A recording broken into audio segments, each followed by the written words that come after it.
ఇండియాగా విడిపోతుంటే దాన్ని జరిగిపోతుంటే పటేల్ గారిని అడిగారండి, మీరు ఎందుకు ఒక రాష్ట్ర విభజన బెంగాల్ విభజన జరుగుతుంటే మీరు అందరూ నిలబడ్డారు, ఆప్ చేశారు, కానీ భారతదేశం 2 ముక్కలుగా నిలబడి విడిపోతుంది మీరు ఎందుకు ఏం చేయలేదంటే వృద్ధాప్యం వచ్చేసింది, పోరాట పటిమ తగ్గిపోయింది, అందువల్ల మేము వదిలేయాల్సి వచ్చిందని.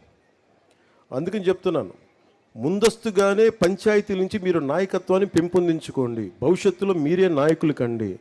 13,326 పంచాయతీల నుంచి కొత్త నాయకులు రావాలి. నాయకులు రావాలంటే గ్రామ సభల్లో మీరు బాధ్యత తీసుకోండి. మీరు మహిళల్ని, మీరు యువత కలుపుకొని మీరు బాధ్యత తీసుకుంటే తప్ప గ్రామాలు పచ్చగా కనిపించవు.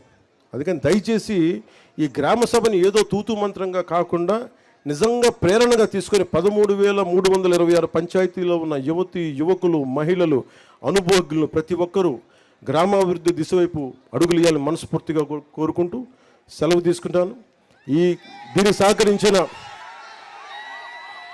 జిల్లా ఎస్పీ గారికి, సుబ్బారాయుడు గారికి, మన తిరుపతి జిల్లా సుబ్బారాయుడు గారికి, మన విద్యాసాగర్ గారికి, మన జిల్లా ఎస్పీ విద్యాసాగర్ గారికి, కలెక్టర్ గారికి పేరు పేరున అందరికీ, జాయింట్ కలెక్టర్స్ అందరికీ పేరు పేరున ధన్యవాదాలు తెలుపుకుంటూ, వేదిక పోయిన ఉన్న నాయకులందరికీ మరోమారు ధన్యవాదాలు తెలుపుకుంటూ సెలవు తీసుకున్నాను. మీడియా సోదరులందరికీ కూడా ప్రత్యేకించి ఇది ప్రెస్కి సంబంధించిన ఇష్యూస్ నా దగ్గర ఉంది. అలాగే మీకు ఇళ్ల పట్టాలు కానీ, మెడికల్ ఫెసిలిటీసు, పిల్లల చదువుల గురించి కూడా నా అవగాహన ఉంది. అండ్ ఇది ప్రత్యేకించలేదు, మీ సహకారం లేకపోతే ఏది ముందుకెళ్ళాం. One of the fundamental pillars for democracy. మీ బాగోగులు కూడా చూసుకోవాల్సిన బాధ్యత మాకుంది. ఒకసారి మీ ప్రతినిధుల్ని, రాష్ట్ర స్థాయి ప్రతినిధుల్ని పంపిస్తే ఒకసారి కూర్చొని గౌరవ ముఖ్యమంత్రి శ్రీ చంద్రబాబు గారి దృష్టి కూడా తీసుకెళ్ళి దానికి ఎలాంటి చర్యలు తీసుకోవాలో మేము తీసుకుంటామని తెలియజేసుకుంటాం. Thank you.